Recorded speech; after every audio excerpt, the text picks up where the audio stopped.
இங்கிலாந்தில் இசைஞானி இளையராஜா முதல் நேரடி சிம்பொனி நிகழ்ச்சி நடத்த உள்ளதை முன்னிட்டு முதலமைச்சர் ஸ்டாலின் அவர்கள் அவரை நேரில் சந்தித்து நினைவு பரிசுகளை வழங்கி வாழ்த்து தெரிவிச்சிருக்காரு.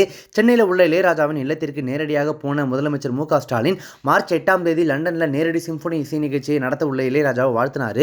அதைத் தொடர்ந்து இருவரும் உரையாடிட்டு இருந்திருக்காங்க. இசைஞானி என்பதை கலைஞர் தான் வைத்தார், அதை மாற்ற முடியவில்லை அப்படின்னு சொல்லியிருக்காரு. அதற்கு எத்தனை படங்கள் வந்தாலும் இந்த பட்டம் தான் நிற்கிறது. இசைஞானியாக உலக அளவில் உள்ள தமிழர்களின் உள்ளங்களில் குடியிருக்கிறீர்கள். ஜூன் 3 என்ற உங்களுடைய பிறந்த தேதியை ஜூன் 2 என மாற்றிக்கொண்டீர்கள் அப்படின்னு இவர் சொல்லியிருக்காரு. அப்போது எல்லாமே அப்பாவுக்காக தான் அப்படின்னு சொல்லி இளையராஜா தெரிவிச்சிருக்காரு.